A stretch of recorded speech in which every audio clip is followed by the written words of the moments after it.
Hi, everyone. It's Dolores, Miss Damn Jewelry. I'm just waiting for the YouTube to come up. I don't see anybody in the chat. That's okay. I can just, let me adjust this. This is the first time I've gone solo on a live chat, so I don't know what I'm doing. Okay, there you go. That's better. Um, it's just me so far, I see. And we will be waiting for some people to come in the chat. This is just, I won't go too much into it. I will wait till I get some people in chat before I talk about what this is all about, what's going on, what's been going on with me, what's happened in the month of December and January. I just want to let you know, hey Lemmy, I was just popping. This is a whole new thing I'm doing. But I'll wait for some more people to pop in and we'll have a chat about it because this is going to be kind of fun. I've thought about doing this for a while, but I've now decided to take the plunge, bite the bullet, whatever the euphemisms are. Hey, Monica. I'm excited for it too, Monica. I just saw, hey, Helen. Hey, girl. Hey. Um, just seeing everybody pop in. So, speaking of Helen, uh, tomorrow before I get into what this is all about, hey, Amanda. Uh, Tomorrow we're going to be live on Best Channel from 11 a.m. Eastern Time for a small business live sale, and the New England Thrifter will be popping in as well. So y'all remember to catch that. I'll mention it at the end because we're gonna talk about some stuff today, y'all. Hey Bree, hola. So what this is hey Beth. Um, So what this is I decided that, I like talking about stuff that I see in the news. And a lot of it, I mean, I shouldn't really read that much news because they're problematic. But I tend to find a lot of good stories about like vintage stories. And when I say vintage stories, I mean stuff about vintage, retro, even ancient stories. And I think, God, that'd be so, I would love to talk about that. So that's what Vintage News Hour is where I'll be talking. Hey, Daniel. Uh, so I'll be talking about news stories I find about all things vintage people, vintage clothing, anything vintage, y'all. We're going to talk about it. It's going to be an hour long, just like Double D. This will be the Vintage News Hour will be the second and fourth Friday of every month because on the first and third we'll be doing Double D live chat. So I just wanted to, and here's the thing. I want you guys to put in the chat, when we talk about these things, just like talk about it. Cause I like that kind of interaction when everybody has something to say and people really want to get involved. So that's what Vintage News Hour is. Now I'm doing it today. This is like the kind of like the pre-kickoff because I'll be doing it this fourth Friday, but we won't resume again until January because obviously with the holidays coming up, I'm traveling. I'm sure everybody's busy. So, and then after Christmas, we gonna be bored. Christmas is gonna be come and gone. We're gonna be like, what do we do now? So I'm like, well, let's do this. Let's talk. Let's have a great interactive chat with each other because I like hanging out with you guys. So I just think it'd be fun. How was everybody's Thanksgiving? Or like, did you have a good time? Here in the UK, we call it Thursday. So our Thursday was good. But was everybody's Thanksgiving good? Did everybody celebrate? Did you not celebrate? Did you eat some turkey, ham, tacos, whatever you had? I hope you enjoyed the day. Even if you were just by yourself, chilling out, watching movies, that's absolutely fine. Whatever makes you happy. We went to no Thanksgiving. Yeah. Yeah. They also call it Thursday in Italy. So it's what's called in Europe, Thursday. Um, so I went to my friend's house and we had a Thanksgiving. So like in the evening. So that was fun. We made some, when I say we, I mean Dave, y'all know I ain't doing none of that. Dave made some sides and we took them. And speaking of food, you had a great Thanksgiving. That's great, Lemmy. I'm so and like you said, you don't have to celebrate it. You can celebrate it, whatever you want to do, child, as long as it makes you happy. And this is kind of what the Brits are definitely getting the hang of black. Girl, see, Amanda, see, this is my problem. This real side note. This is gonna be all over the place. If y'all gonna celebrate Black Friday here, y'all need to have Thanksgiving. I'm just saying, and let us have a day off. Uh, so anyway, so speaking of food and all things yummy, today's vintage conversation is going to be something I think we could all sink our teeth into. Yes, I chatted, I ate, I napped, I put the tree up, and didn't have to go to work. See that? There you go, and all is good in the world. And you're off today, so that's cool. So this is something I think we can get our teeth into, and it's so I get my uh my my news stories from all over the place. This one is from Southern Living magazine. Now, I don't want to be, an areaist. If you do know some great northern, North American, not North American, but the northern states, like New England states, if you have any, hey Val, oh God, well, this is perfect. You don't have to talk. You can just type, Val. You just type. You went to friend's house, didn't eat 7 p.m. No appetizers. What? Girl, you have to have appetizers. You have to program yourself to eat that much with appetizers. So this article is from Southern Living magazine, and it's vintage cakes from the South that deserve a comeback. Now we know I like to talk about food. My second favorite thing after my cats. So, so I there's a whole list of these cakes. Now, if you're in New England, Helen, uh, and have some really great vintage cakes that maybe your mom used to make or your grandma, put them in a chat, because this was from Southern Living. So clearly it's the southern part of the United States. So, which is not the only place that makes cakes, I know, but Southern Living magazines, they're gonna talk about the South, and I'm from the South. So, and these cakes, they to me, when I read the list, hey Gosha, how you doing, girl? How's it going? How was your Thursday? um, so these cakes, when I started reading the list, I was like, oh my God, oh my God, oh my. You remember, these cakes are going to bring back memories or invoke memories from your mom made them, or your grandma, or you had an aunt that always baked or something, or even an uncle, or someone in your family baked a lot. And when I saw these cakes, I was like, oh my God, these are just so good. They're so good. So now they're no particular order. So there's not like, and y'all know I love a list. You know how I love a list. So not everything will be a list, but today's is a list. And I figure maybe bringing up these cakes, maybe you'll think, oh, I'll make one over the holidays, because like you may have spare time or whatever. But there's no, like I said, there's no particular order. So don't come at me if your cake isn't the first one I mentioned. But the first cake on the list, I kind of knew about this cake later in my life, even though I was from Texas. I didn't find out about this cake till later in life. It's called hummingbird cake. And I don't know if Black Forest Gâteau. Yeah, yes, Amanda, that's a good one here in the UK. Black Forest Gâteau. The hummingbird cake is one of the most popular recipes in the Southern Living magazine. And I like it. It's like a pineapple spice cake.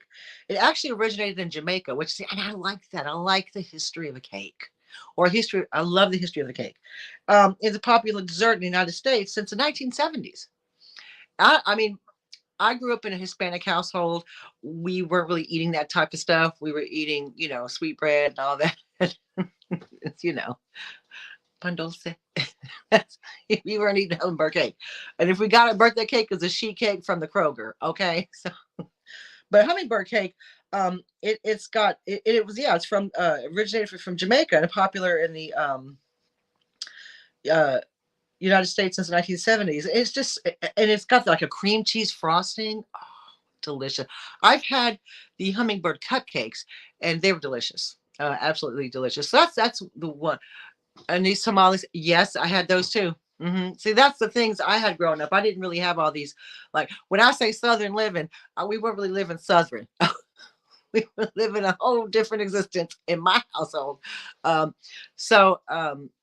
Yeah, Google it, because you can make it here. It's got you can, and that's the thing. Some of these things you can, if you live in other countries, if you live like in Europe, or like in Italy or UK, you can find these recipes readily available at any of the grocery stores, and Google them and have a play.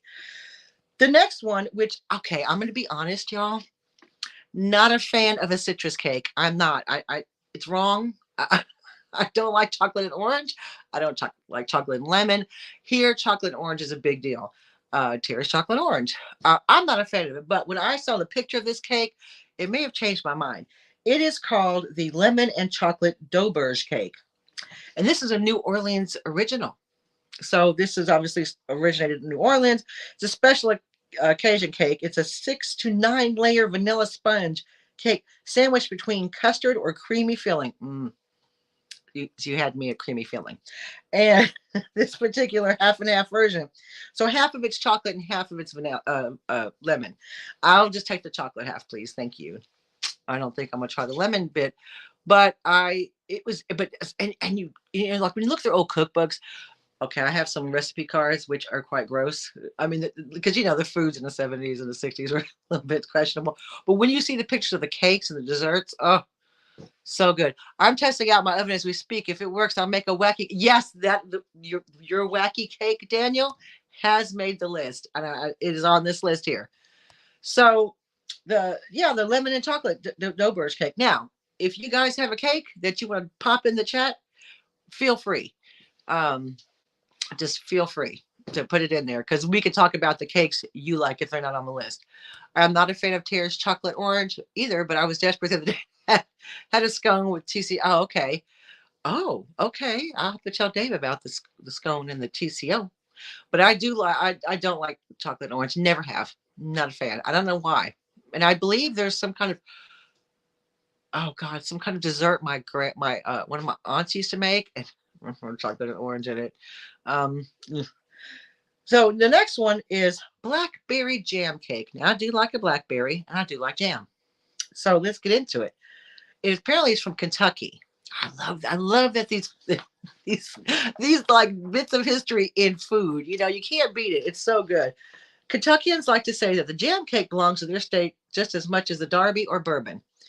But the spice-filled cake was actually brought over to the region by German immigrants originally. How cool is that? It's traditionally a holiday dessert that uses homemade berry jam and whichever nuts can be collected locally, like pecans. There's no debate there. It's pecan, and or black walnuts. So it's like, you can probably use it with strawberry jam or any other jam, any kind of nut. I do like a pecan, so I would make sure it was with the pecan. Did you say there's 10 on the list? No, I think there's more than 10 on this list. There was actually 55 on the list, and I'm like, I cannot do. We'll be here all night doing. It was like, oh. And the next cake is, it's like midnight. We're still talking about cakes. I mean, not that that's a bad thing, but I think after a certain point, 55 cakes was a lot on the list. So now this next one is my favorite cake of all. And Dave has nailed it, how to make it, being he's Scottish. And this is the Texas sheet cake with fudge icing. Y'all, you had a Texas sheet cake? Let me tell you, you haven't lived. You haven't lived till you had a Texas sheet cake. It is delicious. It's so good. So obviously Texas claims this fudgy cake as its own, and it dates back to the mid 20th century. Maybe because of the love of pecans, and it's the state tree, an ingredient that grows abundance throughout the Lone Star State. Or perhaps due to the hair decadence that fits the bill, everything is bigger in Texas. Oh, I think that made the list. I think we're getting, you ahead of me, boy. We're getting there. We get to the upside down cake, child. Let me talk about Texas cake for a minute. And see, these are cakes that, like, Daniel is like, like he was when I told him, he was like, the wacky cake. My mom used to make it. I used to make it, and these kind of things when we talk about food, and not even in a way that it brings back all these memories that our moms or our grandmas or even we made as a child with our parents. And it's just, I just love talking about this kind of stuff. I love food. So, okay, she's you're not lagging. No, you're not lagging. You're fine. A vanilla cake with cream cheese frosting, but they kind of, girl, I mean, I wouldn't say no. I wouldn't push it away off my plate. I could tell you now. So Texas sheet cake, it's a thin cake. It's almost I don't want to say like a brownie. It's not as dense as a brownie, if you know what I mean. And you cook it just like in a sheet. You spread it out in a long, thin cookie sheet, and you drop your pecans in it, and then you put your fudge ice on the top when it's hot. Ooh, y'all had nothing like no Texas fudge cake. Texas sheet cake is the best. I'm very competitive when it comes to cakes. Oh, I practiced a Dundee cake for a competition and went all my calories, and all I want was calories on my cake, on your hips. Uh, yeah, I do like I do like a Dundee cake. You know what? Helen fruitcake, it is kind of on the list. But the Dundee cake is a kind of like a fruit cake. It's not exactly. It's better tasting than a cake. Or there's another one. This is not on the list, and it is not a Southern Living one, but I'm gonna tell you about it. It's called a clootie dumpling. So a clootie dumpling is Scottish, and maybe Amanda knows about the clootie dumpling. It's a bit like a fruit cake, but it's like fluffier and lighter. It's not as dense as the fruit cake, and that is I've not had it, but now I'm gonna make Dave make it for me because Dave's the only one. I mean, can I bake? Sure, but will I? No. He enjoys it. Why would I want to steal his joy? Why would I want to do that? So the next cake on the list of Southern Living. Thank you, Southern Living, for making my day. The Lane cake. Now this I saw at Google a picture of the Lane cake. So like Lane, and uh, let me. She's anti fruitcake. There's gonna be a campaign now. Hell's gonna be on one side and everybody else gonna be on the other. The Lane cake is a beautiful cake. When you see a picture of it, you're just like you just want to be like put it in your face. You're just like, oh yes, please. It is steeped in Southern history and tradition, as sweet as the tea we drink. It says. I don't drink cold tea, so I wouldn't know. So this about over 100 years ago, this cake won the county fair competition in Columbus, Georgia. Go Georgia, get your ribbon, and was later featured in literary. And it was also featured in the literary classic To Kill a Mockingbird. Wow, the fruit-filled bourbon spiked. I'm in. Meringue topped cake is a cultural throwback that deserves a try. I am going to get this recipe and see if Dave can make it. What's Amanda saying? You made plenty of clootie dumplings. Yes, in my time. And the clute is the cloth that you poured in the mixing cloth. Oh, like a dumpling. See, now I don't know if he's gonna do that all that. I tried to get him to make me Parker House rolls, and he was like, he saw the recipe. He was like, nope, we're gonna go buy some rolls anyway. Oh, so you and Daniel can have fruitcake, Helen. So the Lane cake is again another historical classic cake. Been around for a long time, and it's if you see a picture of it, it's so pretty. It's just, you don't want to do anything to get a green screen, and then just flash up cakes behind me, or flash up what I'm talking about, because that would be amazing. um, Chocolate mayonnaise cake. Now, I had heard of this cake. I hadn't tried it because you I act like I'm a picky eater. Clearly I'm not, but I'm not a fan of mayonnaise. Like I just can't put mayonnaise on stuff. You know what I mean? Like I'll eat ranch, but mayonnaise, I'm like, But this is a secret ingredient because how and it said how long did it take for us to figure out Mama's cakes were the moist because of Duke's, and I believe the brand Duke's is a mayonnaise. Uh, so every Southern has gone too far in the delicious chocolate cake that he or she couldn't care less if the mayonnaise was in it anyway. So this is a true story. We do like a chocolate cake, y'all. Us Southerners do like a chocolate cake. I love a chocolate cake. Any kind. Like I don't mind. But apparently the mayonnaise makes it quite moist, quite a moist cake. Chocolate avocado cake. Oh, okay. Gonna look into that. Oh, I mean, when I say I mean Dave. She ain't no cook. Um, the bars that a fruitcake does last 20 years. Yeah, I mean, I'm sure people have put it in their wills to their children. Pretty sure that happens. And to you, my child, I leave the fruitcake. But yeah, the chocolate mayonnaise cake, and the mayonnaise is what makes it so moist. And I assume you don't taste them because that would, I assume you don't taste it. I don't know. I've never had one, but I'm willing to try. I'm willing to try it. If you want to bake me one, yeah, I'll have a bit of mayonnaise cake, chocolate mayonnaise cake. The little layer cake. That's the next one, and that is best below the net line. The towering chocolate cake's height can be based on which birthday you're celebrating. Incredible and height defying, the cake is anything but little. The 10 to 18 layers. Hey, Kathy girl, 10 to 18 layers of this cake are thin layers. Like you really, you're like you're working for this cake. This cake is thin layers and up to 18 layers, but perfectly baked. With it's a feat without a doubt, but totally worth a try. I would try an 18 layer cake. I mean, even if they were regular layers, like this big, you'd be like, oh, that's about a 3 foot cake there, ma'am. I'll have it.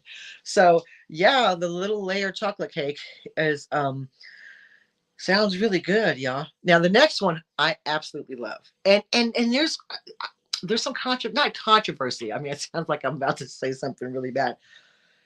I think it depends on how it's made, where people like it. If you never had a Twinkie, don't bother, girl. Just stick with Little Debbie. We're good. In Poland, we have a poppy seed cake. Ooh, and a must during Christmas time. You gonna make me some, Gosha, and send it on down here in Derbyshire? She's like, no. she's, she's like, no, ma'am. um, the next one, and I say it's not controversial. It depends on how it's made. I think I like it anyway, and that's the ultimate carrot cake. A lot of people are funny about seeing the actual carrots in the cake. I've had this conversation with people, and they're like, "I like it as long as all those carrots aren't in it." And I'm like, "But it is a carrot cake." Yeah, but I don't want to see them. I'm like, "Cool, all right. Well, why hide the carrots up?" Dave is famous for his carrot cakes. He can make a carrot cake within an inch of his life. I mean, he carrot cake cupcakes, carrot cake cakes, carrot. I don't care, whatever you want to put it. Square ones, round ones, whatever shape you want to make.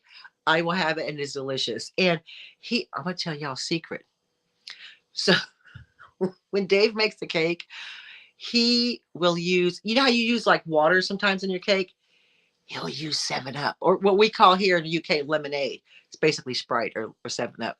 He'll use that in as part of his liquid because it makes it like aerates it and it makes it so fluffy. Oh, it's delicious. Oh, you can't taste the lemonade. So that I told so Amanda says, I think here in the UK we excel at cream cakes because we have proper whipping cream that stays stiff. Yeah, I do love the whipping cream here when Dave makes it and whips it. Oh, so good. Me and Daniel had a discussion about whipping cream yesterday about him making his own whipped cream. So the ultimate carrot cake is as close as it gets to ancient history, apparently. In one form or another, the decadent versions that the Southerners love today speckle with ingredients like pecans, yes please, coconut, pineapple, and spices, really took off after World War II. The traditional nut studded layers are covered with a cream cheese frosting. Oh, see, you can't beat a cream cheese. I'm sorry, you can't beat a cream cheese frosting. You just can't. It's just so good. I mean, I like regular frosting, but cream cheese frosting like defies everything. Love it. It's so good. Um, but I love carrot cake. Come to think of it, it's that I'm saying I act like I'm all picky, but I'm not. I mean, I'm just trying to pretend like I'm picky. But girl, I love any kind of cake, honestly. But carrot cakes are really, really good. I think they're the kind of cake that's good for any occasion. You know, you got to go to a birthday party, or you're gonna go to a like a friend's gathering, or something. Whip up a carrot. Well, I say whip up. I'm not whipping it up. Whip up a carrot cake. If you're gonna, you need to take something for, like a birthday cake at work. You want to give your, because here in the UK, what you do is when it's your birthday, you bring in the cakes. You'd think that people would bring them to you, but in the UK, if you're like, when I go to work and it's someone's birthday, people bring in like cakes or like little fairy cakes or cupcakes or whatever. That's what we do here. So when it's like my birthday, well, I mean, I'm not at work during my birthday, but if it's someone else's birthday that I'm really close to at work, I'll say, Dave, can you make a cake? And he'll go, yeah. And so he'll make the carrot cake because can't go wrong. Coconut cake. I guess I love a coconut cake. I do too. I think that might be on the list. Let's look. Let's see. Oh, it's next. The coconut chiffon cake. I should learn how to read my notes ahead of time. The coconut chiffon cake, one of the crown jewels of Southern cooking, apparently, of Southern baking. Coconut cake has been reigning over the Southern dining tables for more than 100 years. Um, this homage features coconut pack layers, whipped white chocolate buttercream, and a rich coconut mascarpone filling. Oh, you had me a cake. I mean, oh my God, that sounds delicious. And I love coconut. A lot of people are funny about coconut. Um, you may have a carrot cake portion of you can have her carrot cake. Yeah, everybody in Canada thought I was crazy. Yeah, that's what we do. I had a Twinkie one time in second grade. Ding dongs are way back. Agreed. Agreed. If you're gonna have to do a hostess, do a ding dong. Of course, I'm a Little Debbie fan, but we won't get into it. But yeah, the coconut cake. I mean, again, another cake. A food steeped in history, steeped. You're going back decades. Decades and decades, and you can just picture it, where there's a lovely southern evening, and it's not quite warm, but it's not cool. It's still a little warm outside, and you just had dinner, and you're on your front porch drinking your sweet tea, and Mama brings out a coconut chiffon cake. I mean, what more could you want? I mean, how good is life at that point? You know what I mean? Like that's what it's all about. You don't like coconut, and oh, you don't like, yeah. So you're funny about texture. You are funny about texture. But the next one, Daniel, you will like, because it's the what? Pineapple upside down cake.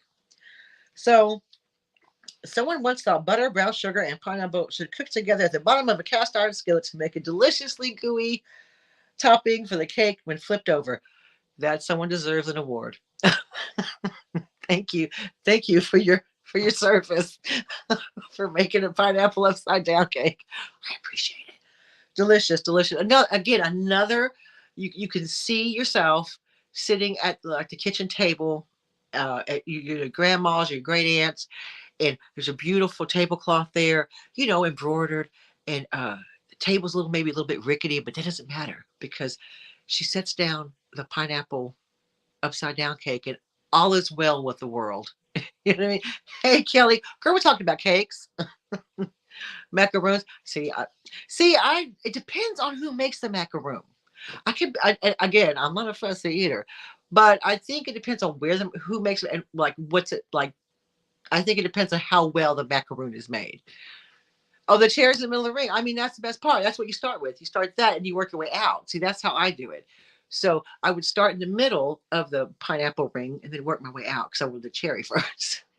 Just like it, like you eat the ridges of a peanut butter cup first. So that's the one. And you can just, these cakes, and all of you will have some kind of memory of, even if it's the cakes I'm not discussing, you will sit there and think, my mom used to make, or I used to make, or, back when I had time. And this is a thing about food and cakes and these type of things. And they are they are the vintage style cakes. They're not, I'm not making a pretty shiny, marbly looking cake, which is probably just as tasty. These are like not even tradition. These are, well, yeah, I guess they are tradition, but these are the kind of things that evoke those feelings and memories that we associate with something that makes us happy, like cake makes us happy. Girl, like I had pumpkin pie yesterday, obviously for a Thursday, and or Thanksgiving as y'all call it, and it was delicious. And you just, that first bite into something you hadn't had in a while is just like your mind's blown. You're like, oh, all the senses start raging in your mind, and you start to get those feelings of like, when was the last time I had this, and it brings that kind of, those kind of memories up. And that's what I like about this. This was really fun to read about and to do the research on. It was I loved it. It was fun. Now the next one, I do like this. Again, another coconut cake. It is a, oh yes, we'll talk about this. Yeah. Thanks, Dave. He just brought me something we're gonna talk about in a little bit. I have a cup of tea and a slice of cake. That's the way to do it, Amanda. The next cake is Mama's German chocolate cake. Sorry, Daniel, this too has coconut in it. The first thing we know about this vintage cake is actually not German. It's but instead that of a German's sweet chocolate. So it's not. It's like the type of chocolate, is a brand of chocolate that they used, which I didn't know that. The rich, frosted, and chunky with pecans and flake coconut, stand out star of the recipe. Yes, it is. It is the best. I like German chocolate cake. Um, I've always liked it, and it's just so, especially like in the middle. Do you know how oven works? Let me make that cake. Yes, good job, Daniel. We're glad you. Everybody, yes, Daniel's oven's working. So the German chocolate cake always had as a child. Someone usually brought it. There was, oh, here's the thing. So when I was young, I was brought up Catholic, and we would always have Catholic church bazaars at. Who was I talking about this with? I can't remember now. Oh, Jessica. We'd go to church bazaars when I was a kid. You made one last week. See, German chocolate cake. Can't go wrong. And we used to go to these church bazaars, right? And one of the games there was the cakewalk. And so you would pay like a quarter or whatever, and it was a big wooden like stand, and it had numbers all over, and you would get a washer was tied to the stand, and you would put the wash on whatever number you wanted to pay for. So when they spun the wheel, whatever number that landed on, if it landed on your number, you want a whole cake. And this is where the addiction started. This is the church push a cake on me. Okay, thanks, church, because now I'm fat. Thank you. But yeah, I used to go to these cake, and you'd see the cakes, and they were amazing.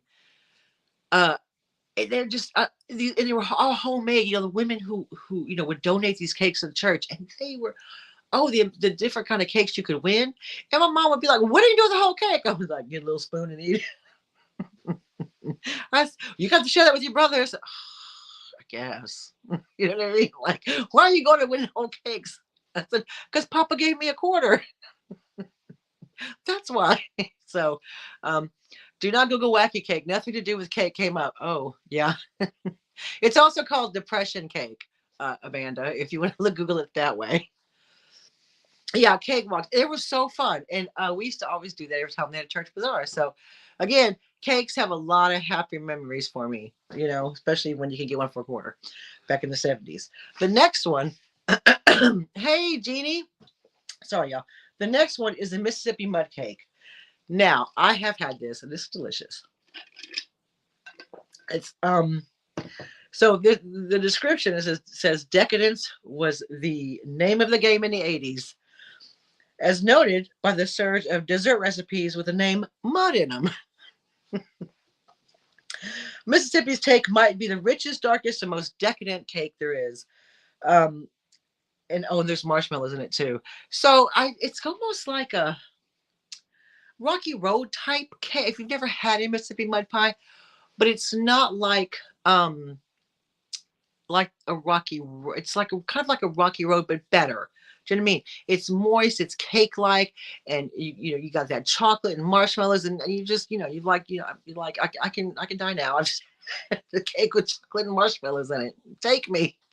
So I had a friend whose mom made it, and it was really, really nice. It was, again, it brings back memories of when I was a child or when I was a younger person, much younger. Now this is called cream cheese pound cake. I haven't had any pound cake in so long. I haven't had a pound cake. I do believe we have one of the the round molds that you get, like the mold that you do, that you fill it marshmallows. Dan doesn't like marshmallow. I'm sure you can make it without marshmallows, Dan. But I think the cream cheese pound cake. So it's made obviously with cream cheese. Now a regular pound cake.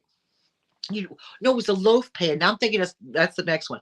It was like a loaf, and I always felt like the pound cake was really dense. Um, I do remember eating it, but this is this is what a chunky person I am. I remember eating it with butter on it. Was that just me? And anybody else spread butter on a little slice of pound cake? I think that's just me. I don't know if that was a thing, but it just made the pound cake so much better. And I always felt like they were kind of dry. So or maybe I was putting the butter on it because like this cake should have frosting. And so the butter's now the frosting. I mean, I have weird eating habits. So there's a few varieties of pound cake, and the Southern cook needs to know no negotiating. Buttermilk, sour cream, cream cheese, pound cakes are among them. The basic recipe can be enjoyed stag or paired with berries and whipped cream. Now that sounds delicious. Maybe I should have done that instead of butter. But I was a child. What did I know? Just a delicious, delicious. Yeah, it's like it is. It's quite dense. It's like a fruit cake without the fruit. Yeah, it's just like it's fine. It's just like, but it is a classic. It is one of those things that when I say pound cake, you think back and go, oh yeah, uh-huh. You put butter on. Only cake I put butter on is gingerbread. Oh, girl, I'll put butter on anything if it sits still long enough. Why not? um, but yeah, pound cake evokes uh those memories of you going to like a potluck dinner, or well, my dad was a mason, and he'd have all these like big, at his lodge, he would have these like potluck dinners that you'd go to, and I remember there's always being a pound cake there. Did I eat it? Not so much. But did I was it there? Did it make me happy seeing it there? Yes. It's like a comfort. It's like, oh good, there's a pound cake. I can relax. Everything, all's right with the world. There's a pound cake sitting over there. That's kind of what it reminds me of. So, you know, I'm glad it's on the list. Like I said, it's not the same if a pound cake's not there. Now the next one is the angel food cake. Angel food cake, light, fluffy. You can put anything on it. It just like melts in your mouth. Um, oh, she makes a yummy cream cheese pound cake, but it weighs more than a pound. Yeah, it is. Yeah, depression cake is probably what you should have Googled first. So we didn't tell you that. Sorry, Amanda. Lord knows what you pulled up on the internet. But angel food cake is light and fluffy and supposedly has southern roots in St. Louis as far back as the 1800s. So far, this might be the oldest cake on the list. I think this might be the oldest cake. It's topped with fresh sweetened whipped cream and berries alongside a warm cup of coffee or tea. Oh, yes, please. Yes. See, now that sounds delicious. And I've always had angel cake, food cake. Actually, we would do an angel food cake, but we would put like strawberries and like, when you make a strawberry, we call them tarts here, but a strawberry, like little strawberry shortcake kind of thing. That's what angel food cake reminds me of. Do y'all remember those little angel food cake thing? Little like cake shape or pie shape. And you'd put the berries and little strawberry gel, and then the whipped cream. Oh, delicious. Here they're like in a little like pie case, and then it's the same thing with the strawberries and that little gel stuff, that strawberry gel and whipped cream on top. Oh, Scottish has the best bakeries. Scotland has the best bakeries. We toast pound cake and add butter. See, that's what I used to do. That's what I used to put on mine too. I thought it was nuts. I'm glad there's one other person does that in the world. Now, here's Daniel's favorite, and the next cake that Amanda's going to make is the wacky cake. If you're in need of a delicious dessert on the fly, look no further. This vintage chocolate cake, also called depression cake, this is a fudgy confection, is stirred together right in the baking pan. Plus, you don't even need eggs, milk to serve up the delicious budget-friendly treat. And this is why it was probably called depression cake, because you didn't need milk, you didn't need any of the things to make it with, or eggs, which were probably expensive and are still expensive now. So you know what I mean? Like it's one of those cakes that everybody could make. It was inexpensive, and you could still enjoy a nice sweet treat after your dinner, or if you were on a budget. Daniel said he used to make them all the time, and he was telling me the other day, 'cause when I was talking about it, because I should make that again. I said, yeah, you should. And again, it's one of those cakes. When he talked about it, it invoked all these memories, and this is kind of what these kind of things do. He started talking about like when his mom made it and he made it, and these are just wonderful items that, especially this cake, because it's pretty. I mean, it looks pretty easy to make. I mean, for Dave. Um, Next cake is called the Georgia Pecan Mist Cake. There's no typo here. The old-fashioned cake only calls for eggs, powdered sugar, pecans, and salt. Instead of flour, the body of this confection comes from the ground pecans that look like mist suspended in each slice. Oh my God. Uh, just a cake with just pecans and sugar? I mean, okay. I'm going to have him make that too. I mean, ooh. And when I saw a picture of it, it was delicious. It looked delicious. Yeah, and the depression cake is vegan. Girl, we talked about the carrot cake, Jeannie. Oh, I said that's the cake you take to any event. Any event, and a carrot cake will win. They'll just be happy to see you with your carrot cake. Um, so the body of the confection comes from the ground pecans. Huh. So I guess the ground pecans hold it all together. Unclear. The picture of it was gorgeous. Of course, will mine look like that? Probably, because Dave, I cooked it. No. But I wonder if you ground them like to like almost like a powder, or I mean, because they're kind of oily, so it's not gonna really. It's gonna be like almost like a pasty kind of consistency, I assume, because pecans are pretty oily. I do love a pecan. Um, and so the next one on the one on the list I have is banana, banana layer cake with caramel icing.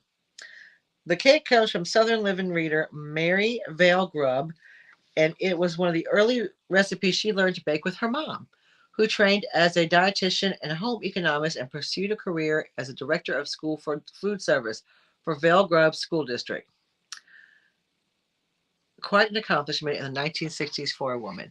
Now, I just saw a banana layer cake with caramel icing, and I was like, yeah, that's going on the list because it sounds delicious. You know what was not on here? And I don't know. No, so I'm surprised I didn't see it. And it's banana bread. I mean, I know it's a bread, but isn't really a cake. I mean, it's like a pound cake, right? I mean, in my mind, banana bread is basically, I mean, we'll just call banana cake because is it really bread? I mean, I put butter on that too. Oh my God. You just find out all my horrible secrets.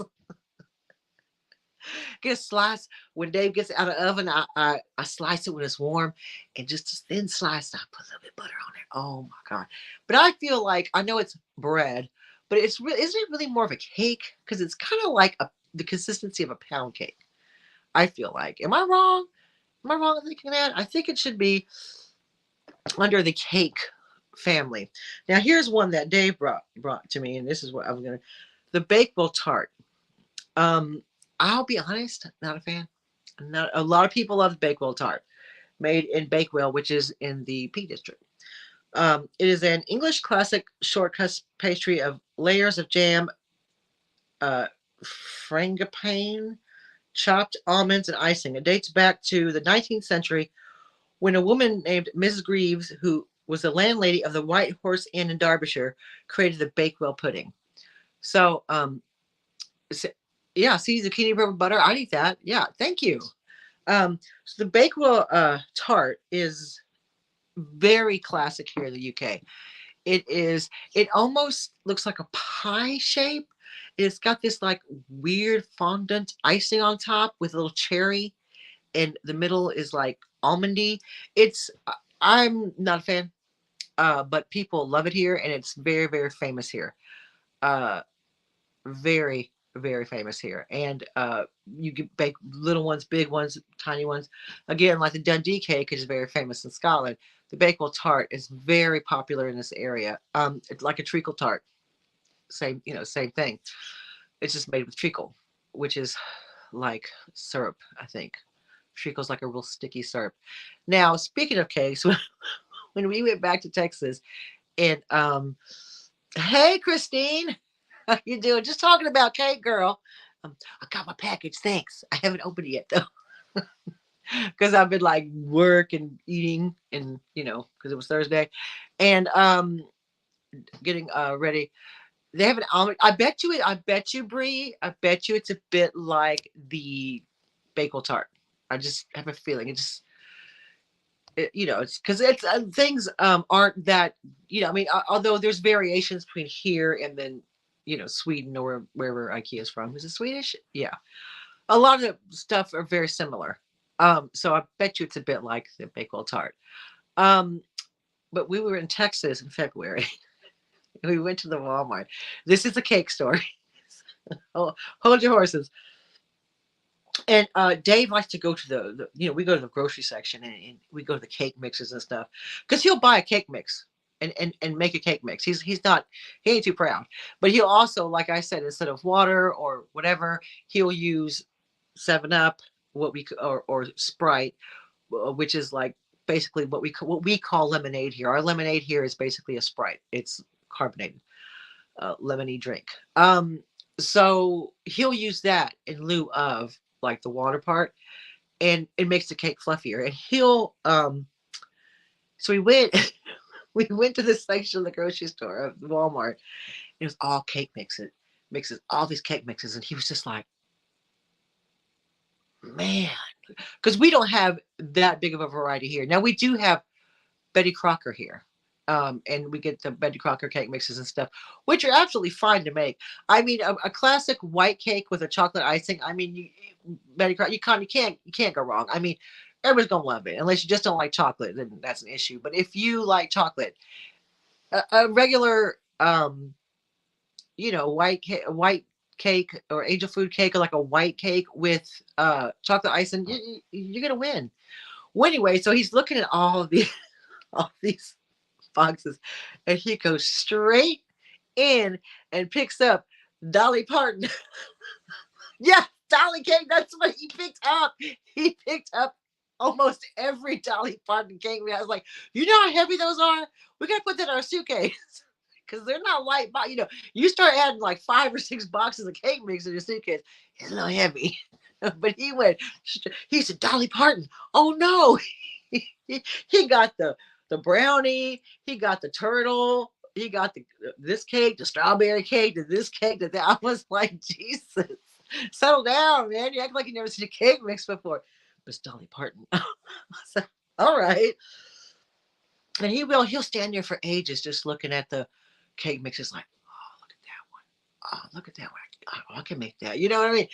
And again, something like walking into Walmart and looking at cake mixes has just now brought me joy. It brought him joy, because he's like, Dolly Parton cake mixes, what? So he was quite pleased with that. He was really happy about that.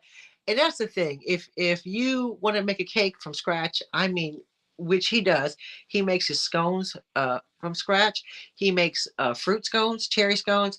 He's also started making jalapeno scones, which are delicious. Jalapeno and cheese scones. Y'all, woo, child. Let me tell you, when you've never had a good scone till you've had a jalapeno and cheese scone. I know it's not traditional, but they're delicious. Put a little butter on it. It's delicious. Put a little butter on everything. And it's just kidding. It's so good. And this is kind of what we're not going to always talk about cake, y'all, but this is kind of what we're going to talk about. I've got jalapeno. What, girl? Jalapeno scone is delicious, girl. A scone. He just, I'm gonna throw some stuff in here and see what happens. He said, and people, he'll make like a batch, and I'll take them to work just cause. And they die. They're like, oh my god, they're like a jalapeno scone because of English, or English, and they're like, oh, I've never had a jalapeno one. I've had like a cheese one, and I'm like, just try it. They love it, and I was like, I tell him all the time he starts his own bakery. Yeah, it's a bit like jalapeno cornbread, but with it's so scones are a bit like biscuits. a bit like American biscuits. I'm gonna be honest with you. That's basically what they're like. But we can make them sweet, like with we can we can make them sweet with like cherries and fruit, or you can make them just like cheese scones. Obviously now there's jalapeno and cheese scones, and girl, a scone and soup is that's almost as good as a grilled cheese sandwich and tomato soup. Mm. But so this is what we're talking about, y'all. This is what vintage news hour is going to be. It's not going to always be cakes, but it will always be something vintage, something, vintage, whatever story I can find. And some of the stories might be ancient as well, because I live in a place that's old. So there'll be a lot of ancient stories as well. And I hope you enjoyed today. Like I said, we will be, this is kind of like the pre kickoff. We will be picking this back up in January. As I know, December is a very busy month. I will be traveling, and people will be, getting on with their life. It's busy, busy for everybody, especially if you're going to bake this list of cakes. It's going to be very busy for you. You're going to have a busy December making all these cakes, y'all.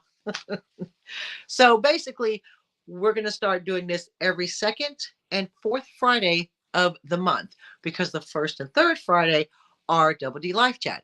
Now, tomorrow, if you're available, if you're around, I will be going live with Beth on her channel for a small business live sell extravaganza featuring some sellers that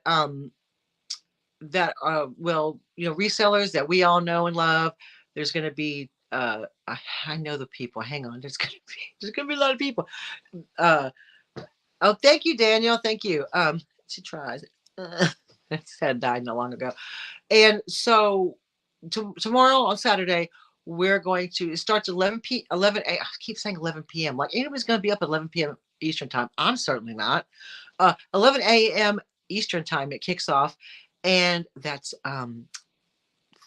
4 p.m. Greenwich Mean Time, Gosha and Monica. So we're going to be kicking that off at 11 p.m. Central Eastern time. I'll get her Eastern time. And it's on Beth's channel. It's going to have me and Beth going to kick it off, and then we're going to have two old guys vintage. Jen Needs is going to be there. Antique Agenda, Mimi's Treasure Cottage, Miss Pamela is going to be there. I know I'm missing someone. I know I am. But I have a promo on my channel, on my community tab. You can see all the sellers there, and it starts or just show up and you can see who they are. You know what I mean? Like, show up. Anyway, guys, thanks so much. I appreciate you stopping in. Remember, this is the kickoff, the pre-kickoff. The kickoff will be the second Friday in January. We will talk about something fun. This is an hour of fun. This is an hour for us to just get together, chat, hang out, just talk about, now I'm hungry. I know, right? Just talk about vintage, anything. And you could put in a chat what you want that we're talking about vintage. It's going to be fun, y'all. We're going to have a blast. And I appreciate you. Thank you, Gosha, for coming in today. We're going to have fun. It's all about having fun sometimes, y'all. Sometimes we need that little bit of break in the everyday world. And that's what this is for. And I appreciate everybody popping in today. And we'll go ahead and end this here. Don't forget our live sale tomorrow on Beth's channel. Small business extravaganza live sale. Thanks everyone for popping in. Go and make you a cake. And if you don't make one, go buy you one. I'm not going to be mad about it. And you guys take care, and I will see you next time. Bye.